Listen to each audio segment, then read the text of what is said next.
बात उस नैरेटिव की करेंगे जो नैरेटिव बड़ा जोर शोर से नीतीश कुमार के खिलाफ चलाया गया। क्या नीतीश कुमार ने उसे ध्वस्त कर दिया है और नीतीश कुमार एक्टिव पॉलिटिक्स इस वक्त जो कर रहे हैं, एक्टिवली जिस तरीके से चुनाव प्रचार कर रहे हैं, उसका क्या इंपैक्ट बिहार में होने जा रहा है? इसी पर बात करते हैं। खास मेहमान हमारे साथ हैं फैजान अहमद जी, वरिष्ठ पत्रकार के तौर पर, डॉक्टर संजय कुमार राजनीतिक विश्लेषक हमारे साथ हैं, और रवि उपाध्याय जी वरिष्ठ पत्रकार के तौर पर हमारे साथ हैं। बात अगर संजय जी नीतीश कुमार की एक्टिवनेस की हम कर ले, बारिश हो रही है, हम देख रहे हैं सबकी रैलियां कैंसिल हो रही हैं, हेलीकॉप्टर नहीं उड़ पा रहे हैं, लेकिन नीतीश कुमार का हेलीकॉप्टर भी उड़ रहा है। जज्बा यह है कि अगर जनसभा कैंसिल हो रही है तो वो भीग कर अपना रोड शो कंप्लीट कर रहे हैं। अब नीतीश कुमार क्या वापस आ गए हैं, और वापस आने से क्या बिहार में बदलाव होगा? नहीं, देखिए, ठीक है, वो उनके स्वास्थ्य को लेकर के एक नैरेटिव बनाने की कोशिश की जा रही है। वो तो एक कोई न्यूरोलॉजिस्ट ही बताएगा कि वो वेदर वो सफ़र कर रहे हैं डिमेंशिया से, नहीं कर रहे हैं, वो मैं नहीं जानता हूँ। लेकिन जो एक्टिव हैं, जिस तरह से एक्टिव पॉलिटिक्स में उनका पार्टिसिपेशन दिख रहा है, रैलियों को संबोधित करने से लेकर के रोड शो तक, निश्चित रूप से ये लगता है कि नीतीश कुमार बिल्कुल फिट एंड फाइन हैं, एक्टिव हैं। और एक्टिवनेस इससे भी दिखता है कि अपनी उपलब्धियों को, अपने अचीवमेंट को वो सिलसिलेवार तरीके से कभी एक्स पर पोस्ट करके, कभी वीडियो जारी करके, और कभी रोड शो के माध्यम से लोगों को कनेक्ट करके, एड्रेस करके वो बताने की कोशिश कर रहे हैं। वो नदियों पर, चाहे वो पुल बनाने की बात हो कि जब हमने आया तो ये बिहार जो कई नदियों से घिरा हुआ प्रदेश है, हमने 20-20 पुल बनाए। महिला सशक्तिकरण को लेकर के वो लोगों को बता रहे हैं कि महिलाओं के हिस्से में जो हमने चीज़ें डाली हैं और जिस तरह से महिलाएं आगे आकर के अपने को साबित कर रही है, ये तो मैंने ही किया कि इस तरह का ये किया है। वो खास करके वो बात कर रहे हैं कि जो प्रदेश जहां सुरक्षा एक बड़ा सवाल था, लॉ एंड ऑर्डर को लेकर के, हालांकि क्राइम, करप्शन और कम्युनलिज्म ये तो इनकी यूएसपी रही है, फिर एक बार वो क्राइम को लेकर के सजग हैं, सक्रिय हैं और बताने की कोशिश कर रहे हैं कि जो बिहार मिला था वो नरसंहारों का बिहार था, जहां ऑर्गेनाइज्ड गैंग थे। हमने बिहार को अपराध मुक्त किया है। हालांकि अपराध मुक्त जैसी कोई चीज़ राजनीति में होती नहीं है। ऐसा नहीं है कि इनके 20 वर्षों में बिल्कुल सब कुछ हसमुख रहा। इनके कालखंड में भी 55,000 हत्याएं हुई हैं।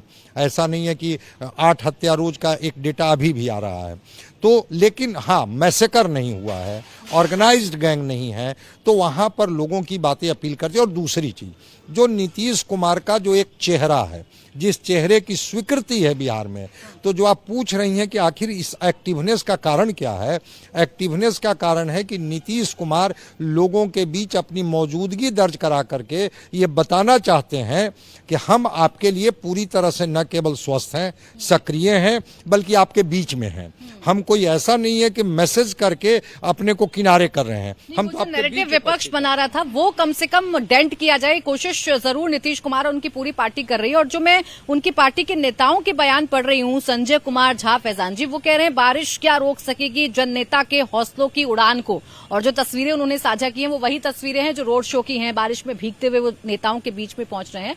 और अब से नहीं, सबसे पहले नीतीश कुमार ने अपना प्रचार प्रसार शुरू किया। अब सीधे तौर पर तेजस्वी जो ये कह रहे थे कि बीमार हैं, मानसिक तौर पर बीमार हैं, ये खत्म है, कुछ नहीं हो पाएगा नीतीश कुमार का इस बार, वो नैरेटिव तो अब साफ तौर पर काउंटर कर दिया है नीतीश कुमार।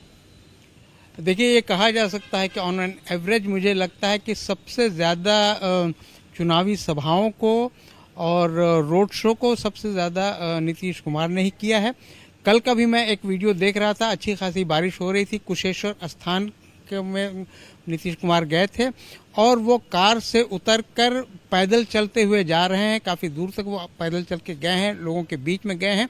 तो ये शो कर रहा है कि उनकी सीरियसनेस इलेक्शन और चुनाव के जो कैंपेन है उसमें कितनी सीरियसनेस है। ये अगर उनके बारे में कहा जा रहा था, ये पहले अंदाज़ा लगाया जा रहा था कि शायद वो कैंपेन न कर सके, शायद वो भाषण न दे सकें, लेकिन ये सब गलत साबित हो गया। क्योंकि उन्होंने अपना कैंपेन कब से शुरू किया? जब से नॉमिनेशन का प्रोसेस शुरू हुआ।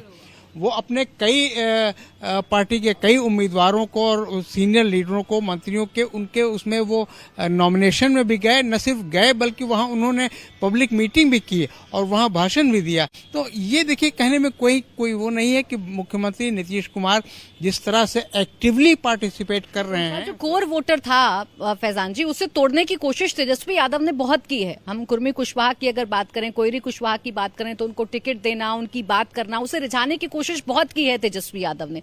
लेकिन नीतीश कुमार का एक्टिव होना, चुनाव प्रचार करना, क्या तोड़ पाएंगे तेजस्वी यादव इस वोट बैंक को? देखिए, नीतीश कुमार ने इधर अपने जो 20 साल का कार्यकाल है उसमें उन्होंने जो अपना एक कोर वोटर ग्रुप और कहें कि फॉलोअर्स और कंस्टिट्यूंसी जो बनाई है वो बहुत स्ट्रांग है।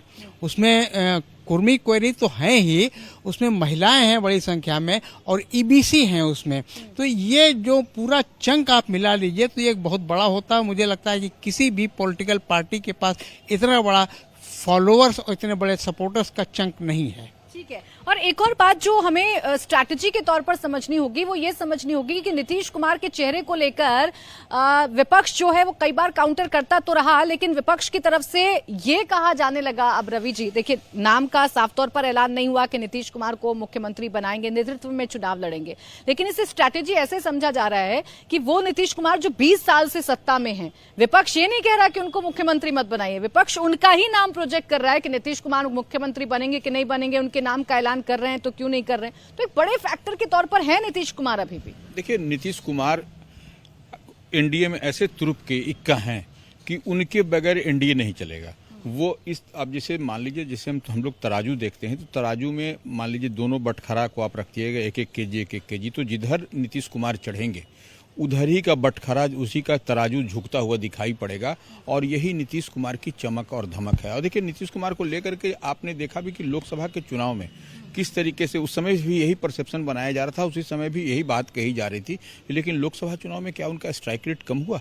आप देखिए, जिस तरीके से भारतीय जनता पार्टी ने उस समय भी उनके साथ में कितने सीट दिया, कितना उनका स्ट्राइक रेट रहा, और अभी देखिए सीट का एलोकेशन जो हुआ 101 भारतीय जनता पार्टी और जेडीयू बात जरूर कर रही है, लेकिन आप देखिए कि सीट बंटवारे में आपको जेडीयू ने कितनी बैलेंस होकर के सीट का डिस्ट्रीब्यूशन किया। भारतीय जनता पार्टी में पेंच फंसा, भारतीय जनता पार्टी में आप देखिए वो स्थिति नहीं बनी जो जेडीयू में दिखाई पड़ती है। तो नीतीश कुमार के का तो दावा प्रशांत किशोर कर रहे हैं, वो दावा कितना सच साबित होगा? क्या नीतीश कुमार सबसे कमजोर देखेंगे या नीतीश कुमार सबसे बड़े गेम चेंजर के तौर पर या सबसे मजबूत खिलाड़ी के तौर पर निकलेंगे? देखिए, हमने शुरू में ही कहा कि नीतीश कुमार तराजू के वह पलड़ा पर वह ऐसे बाट हैं, ऐसे हैं जिधर रखिएगा सरकार उनकी बनेगी।